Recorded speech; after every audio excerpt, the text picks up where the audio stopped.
अस्सलाम वालेकुम नाज़रीन, this is Mutiba and you are watching Naya Rasta morning show only on RNN TV। नाज़रीन, मेरी हमेशा कोशिश होती है कुछ इन्फॉर्मेटिव आप लोगों के लिए लेके आऊँ, और आज जो मैंने सोचा, सोशल मीडिया पे जो हम लोग देख रहे हैं, ख़वातीन पे जुल्म हो रहा है, तशद्दुद हो रहा है, हरासमेंट फेस कर रही हैं, लेकिन उनको समझ नहीं आ रही है कि इन चीज़ों से फ़ाइट कैसे कीजिए। और सिर्फ ख़वातीन की बात नहीं है, हर इंसान, मर्द औरत जो है वो किसी न किसी ट्रॉमा टॉर्चर से गुजर रहा है, लेकिन उनको समझ नहीं आती है कि आखिर कानून के पास जाया भी जाए तो उनको क्या बताया जाए, क्या कहा जाए, कहीं चीज़ें बढ़ ना जाएं, कहीं रिश्ते ख़राब ना हो जाएं।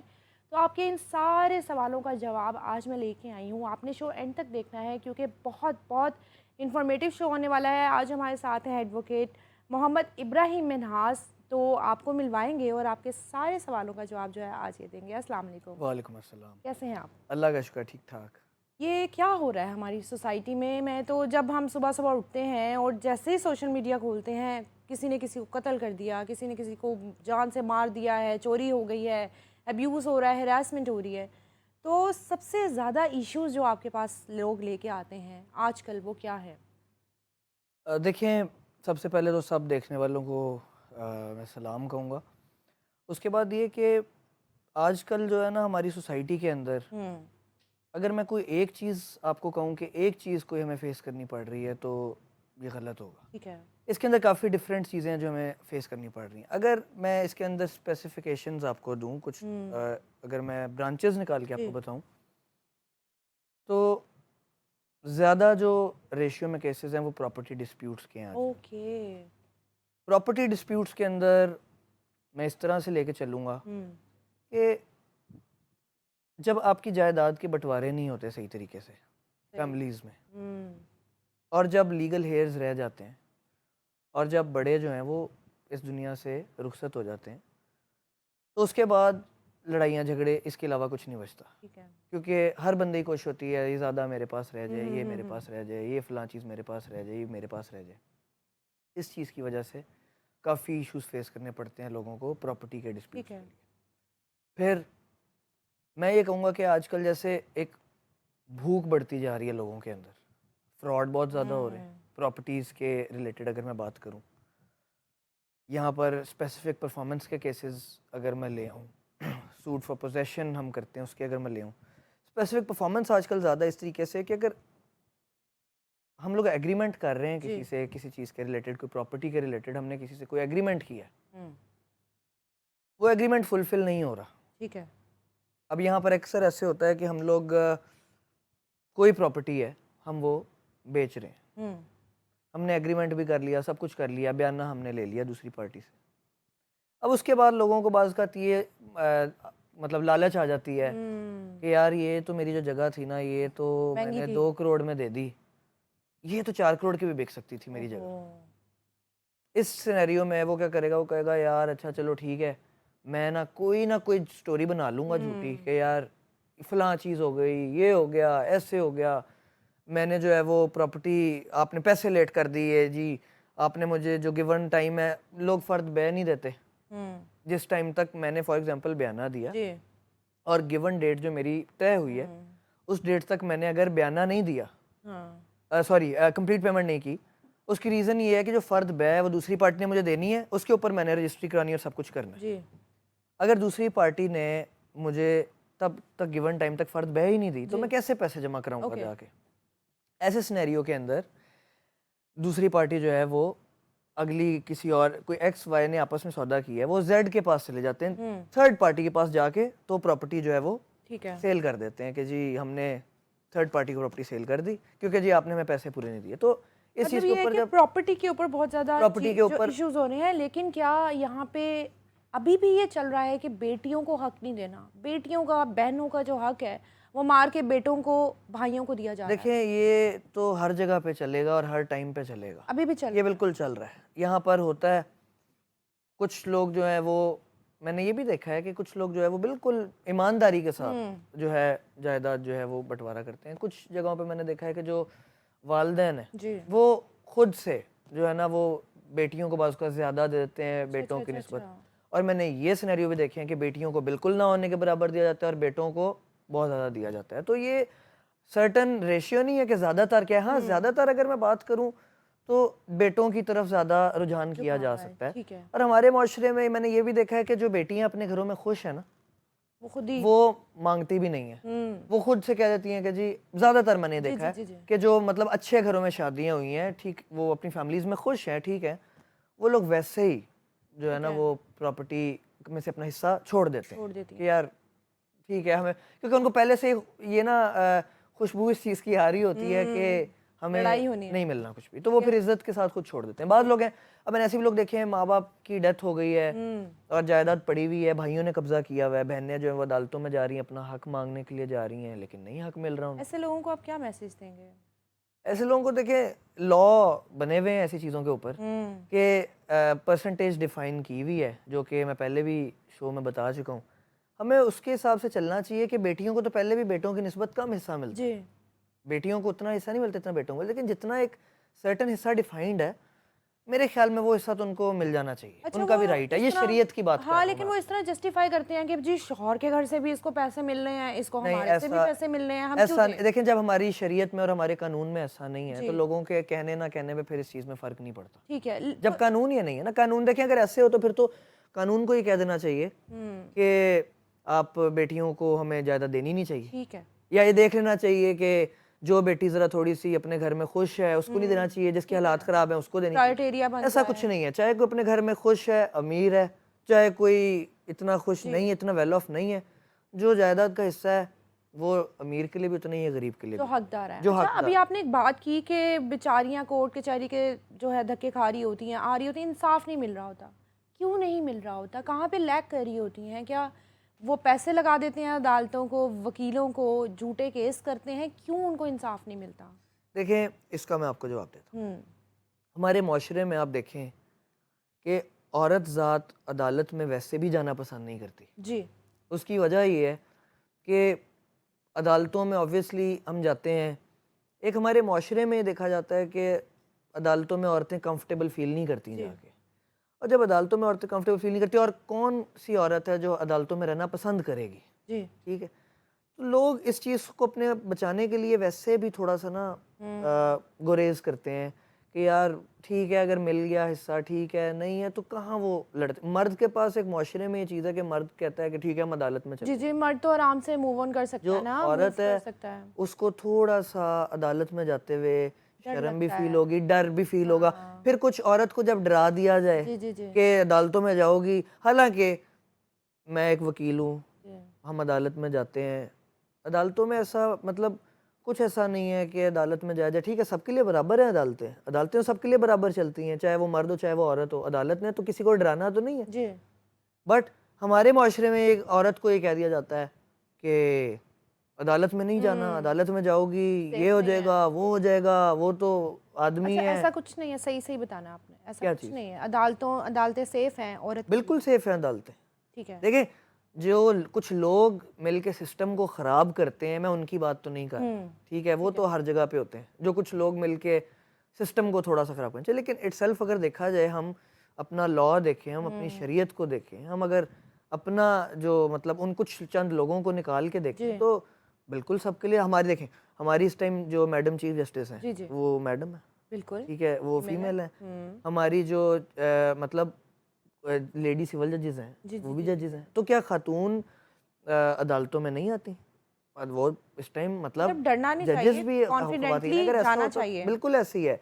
हमारे जो है खवातीन मतलब बेसिक राइट्स में ये जी, बात है कि क्यों किस बात का डरना चाहिए कि हाँ, मैं बता रहा हूँ ना, कुछ लोग मिलकर जब डरा धमका ठीक है। देते हैं तो औरत ज़ात है, डर जाए तो वो और बात है। अच्छा डराने की बात तो चलें एक साइड पे रख दे, कहते हैं कि किसी भी मामले में ना अदालत नहीं जाना चाहिए, जायदादें बिक के अदालतों में लग जाती हैं।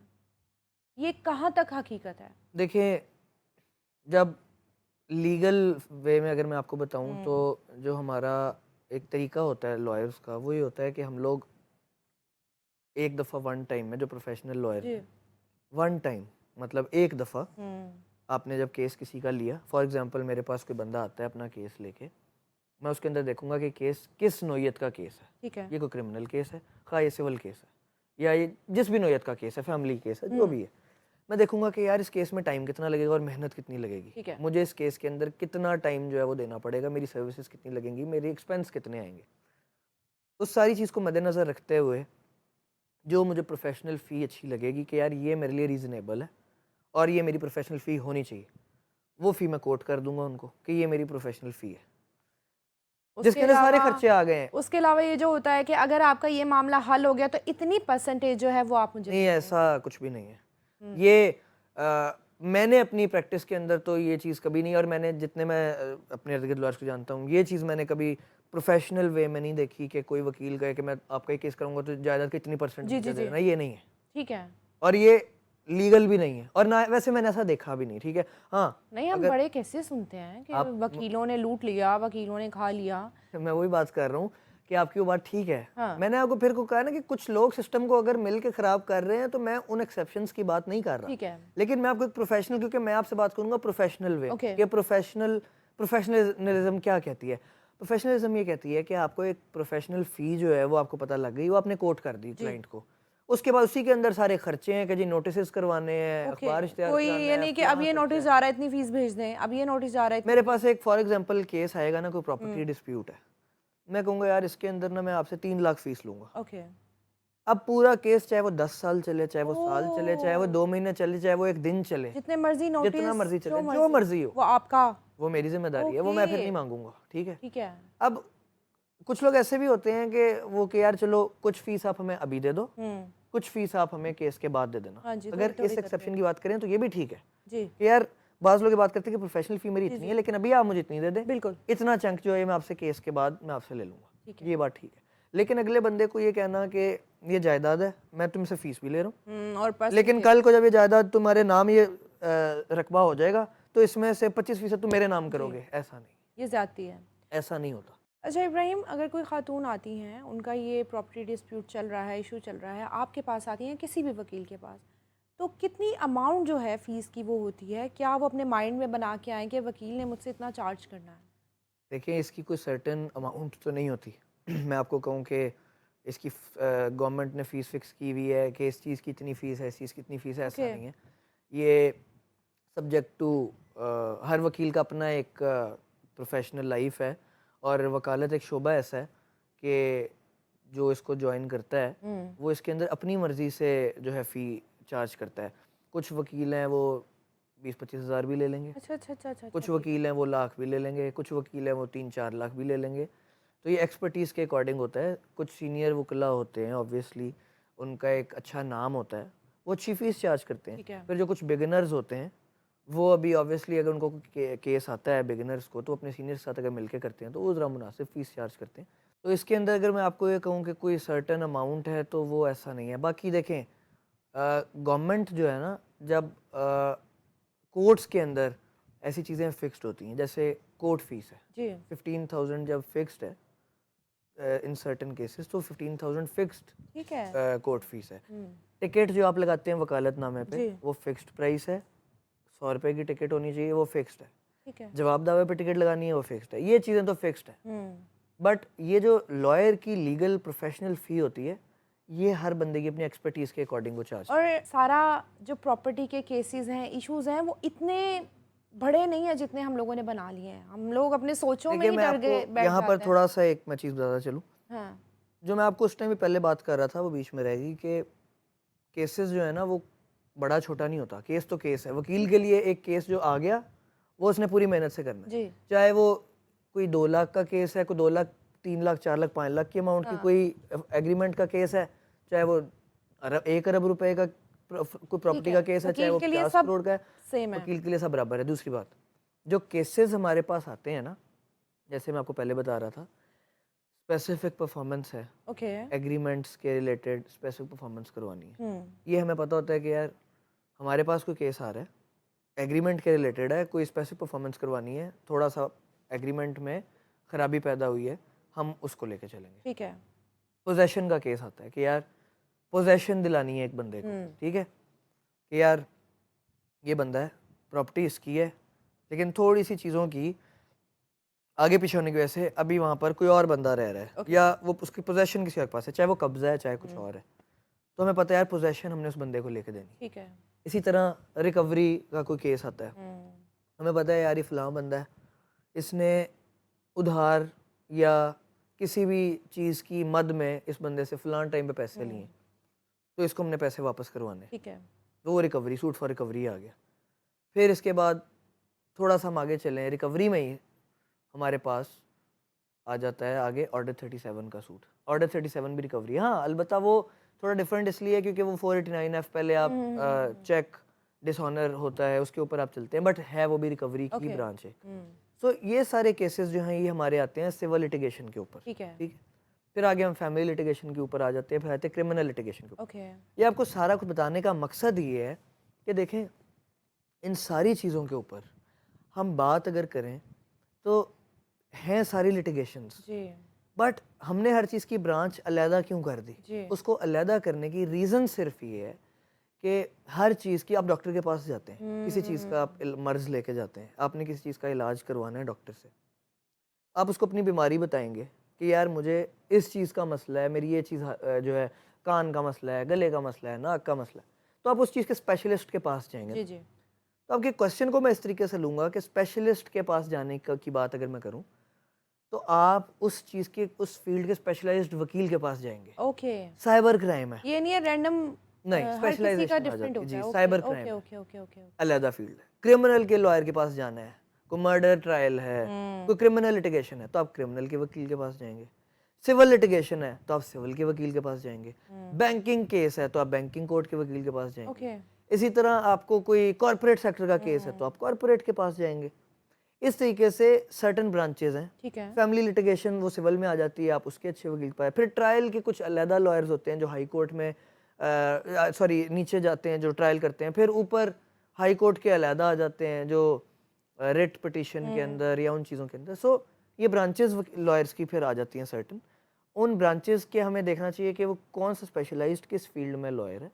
फिर एक बंदा जब उसको उस फील्ड का काम पड़ता है वो उस सर्टन बंदे के पास जाता है ठीक है। और वो फिर वहाँ से काम कराता है।